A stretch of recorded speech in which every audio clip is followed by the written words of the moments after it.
Congress has until Thursday evening at 11:59 p.m., a minute before midnight, to come up with yet another budget agreement. And my next guest says compromise has been a filthy, ugly word for freshman Republican members. Democratic Congressman Charlie Rangel of the great state of New York and from Harlem, New York is here. Congressman Rangel, welcome here. Good to be in your courthouse. All right. Were you happy with this deal that the Republican leadership of the House and the Democratic leadership of the Senate and the President cut for this $38 billion reduction? Not at all, but I am glad that both sides realized the negative impact it would be if we had to close down our government. I think that everyone made it abundantly clear that more than saving $38 billion, we would have lost a heck of a lot more money. All right. But I just wish you could ask me that one question that you asked the Congressman Mack, and that is, how did we get involved in all of this? When did it happen? This is not a Republican or a Democratic problem. This has happened under Republican presidents and Republican Congresses and Democratic presidents and Democratic Congresses. I wouldn't put it that way, Judge. Of course, I'm in your court. How is it that we got to $14 trillion in debt and that nobody's concerned but the Tea Party people about paying it back?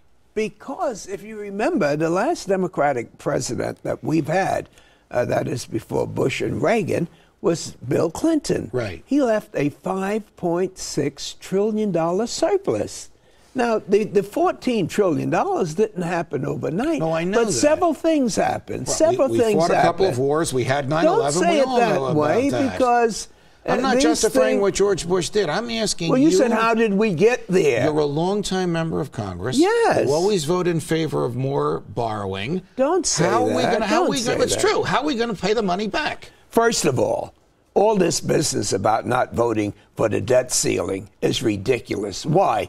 Because the $14.2 or $3 trillion that we owe happened before we owed it, and we still now owe the interest on what has been borrowed, whether it's Republican or Democrat. We are paying interest on money that was spent by prior Congresses and presidents. And if we don't pay the interest on it, if we don't raise the debt ceiling, the whole darn fiscal system collapses. All right, you reject the Senator Pat Toomey argument that we can pay the interest from the income tax revenue. You think we have to borrow more money in order to pay interest on money that we've already borrowed and spent, right? Let me take it, no.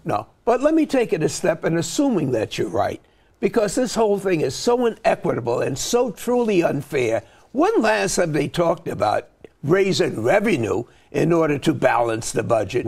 They just don't talk about it. When last have the Democrats, and even many of the Republicans, I'm not a partisan here, you know that, talked about stopping the spending or slowing the spending in order to balance the budget? If you weren't a judge, I would say you changing the issue. Because the last question I thought you asked was, can we raise enough revenue without increasing the debt ceiling? You understand? And I say that this administration says that they're going to stop the spending and not have any taxes at all. But this administration, the President Obama's administration, wants to borrow $1 trillion in 6 months.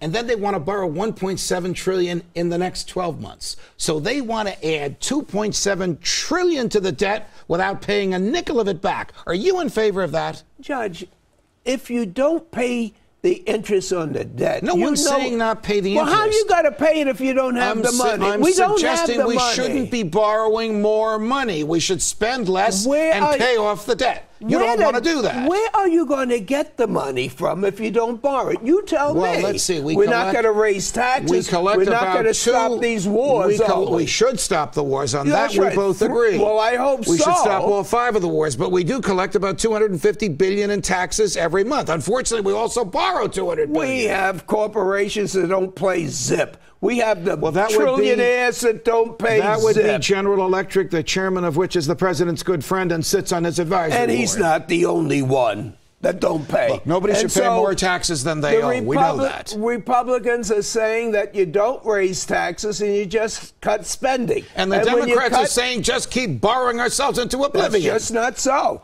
But I tell you one thing, if we do have to cut, the immoral way in which they're cutting, the poor, the sick, the aged, is not the American way to do it. Can I tell you, even when I disagree with you, I enjoy when you come on any show with me. Charlie Rangel, thanks for joining us.